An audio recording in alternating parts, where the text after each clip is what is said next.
The Cosmere Festival theme this year is It's the End of the World as We Know It. And most of the talks and events this year focus on dystopian, apocalyptic and post-apocalyptic themes, books and films. But I'm going to talk about something that seems much harder to imagine in our dystopic times. That is utopia and utopian hope. And I'm going to speak about something else that isn't very often considered by academics or in the public sphere more broadly, and that is utopian drama.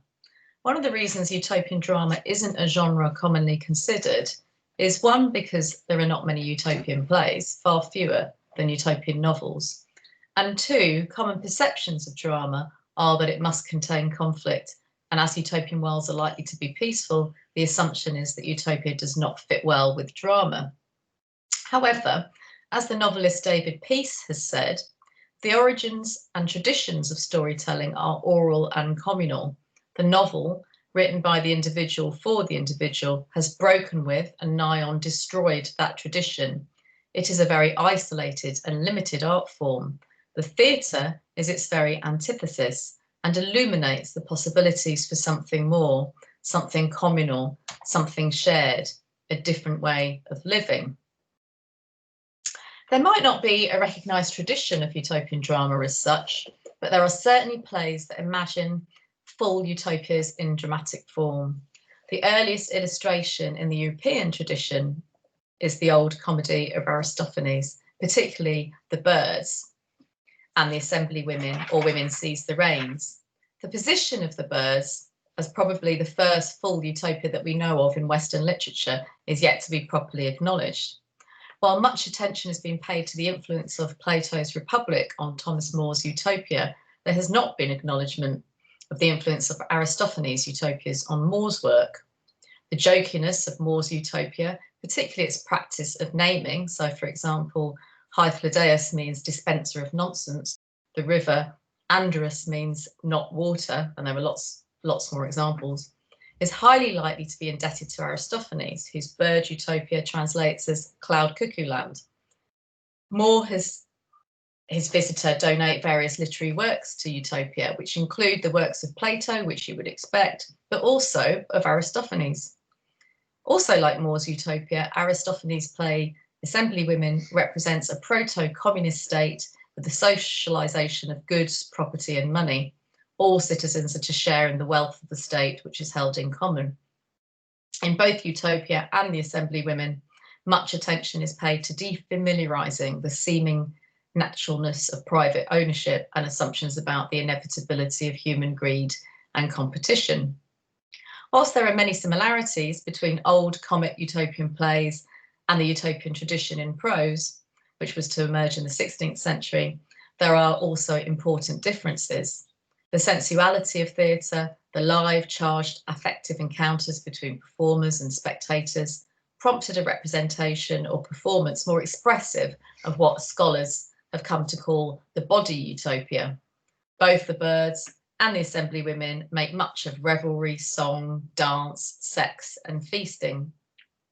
100 or so years after More's Utopia, Margaret Cavendish wrote a trilogy of utopian plays, The Female Academy, 1662, Bel in Campo, also in 1662, and The Convent of Pleasure in 1668.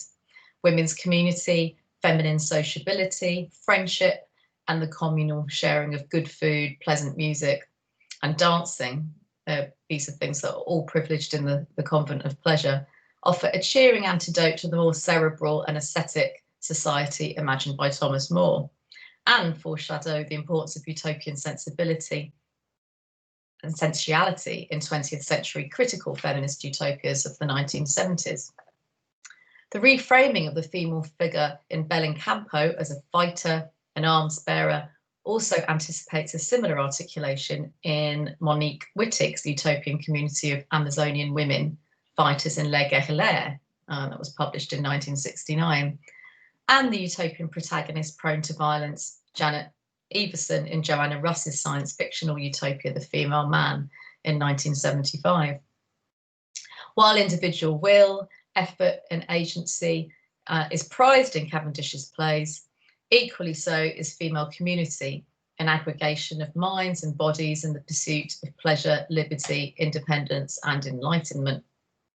Other examples of drama include George Bernard Shaw's plays Back to Methuselah, 1921, The Simpleton of the Unexpected Isles, 1934, and Far-Fetched Fables, 1950, the first and last of these offering full utopias in dramatic form.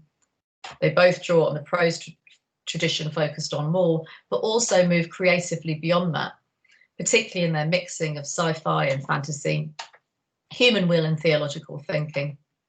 The dynamic agency of human will, present in Aristophanes and Cavendish, re-emerges in Shaw's plays, and we see for the first time extended scrutiny of the human subject's potential to remake and sustain a radically new utopian society. Shaw also smashes temporal boundaries in a utopian vision of epic proportions. His plays look both backwards to mythical origins and far into the future, far beyond current horizons.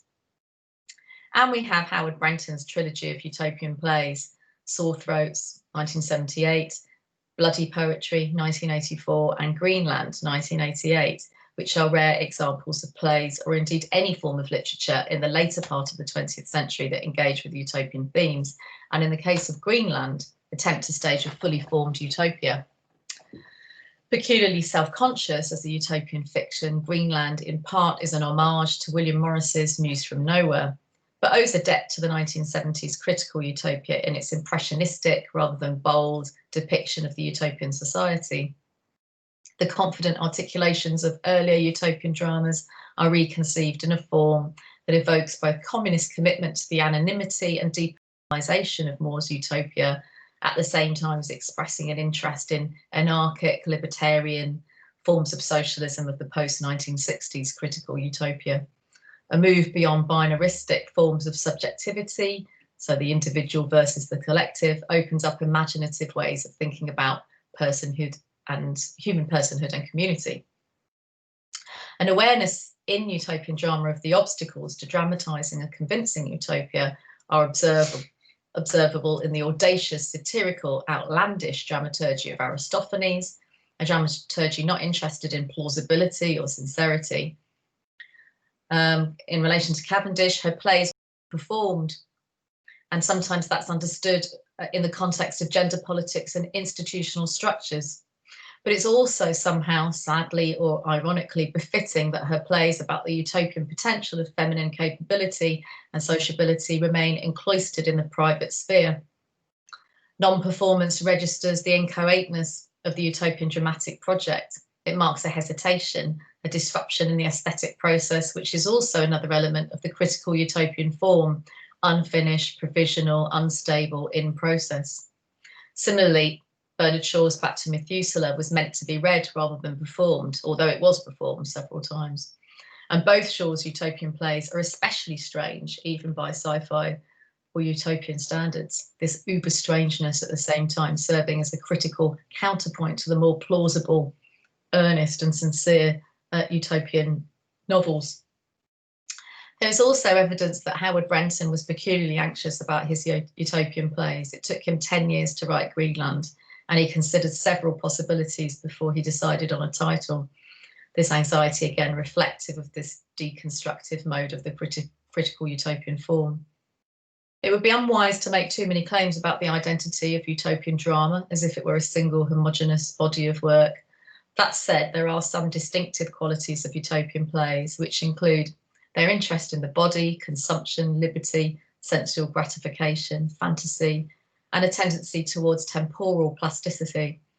The libidinal is a key economy in old comedy, and traces of eros mark old comic dramas in ways that other strains of utopianism, particularly those followed by Plato and More, seem to depart from. The deployment of fantasy and the use of the past, as well as the future, as a utopian imagination also seems to wither away in the new city-states of Plato, Thomas More, Francis Bacon, Edward Bellamy and H.G. Wells. But the libidinal and the presence of fantasy reappear as desire for sensory satiation and wild stretches of the imagination in much of utopian drama. Theatre is a more expansive art form that moves beyond the private limits and interiority of the novel and speaks directly to audiences in a social setting. The social aspect of theatre, charged collective encounter of community self-representation, gives theatre the potential to be a peculiarly generative form for the exploration of alternative visions of human life, its organisation and practices. Theatre's particular mix of the sensual, emotional, philosophical and political, of embodied performances of the hopes and fears of its audience in an encounter that's as once public and intimate, is an art form, in theory at least, particularly suited to exploring utopian desire and imagining alternative worlds. The collaborative effort of all those involved in the making of theatre, actors, directors, technicians, stage managers, makeup and costume directors, for example, offers a practical realisation of a social model of the kind of working together, which is so often the project of the utopian imagination. The ephemerality of utopia, utopia means nowhere, maps onto the impermanence of performance. The stage, with its continual reshaping and hosting of a limitless range of human stories from different historical moments and contexts, is inflected with the same transformational capacity of the good place, no place of utopia. Given this, theatre should be the exemplary form for utopia. Thank you.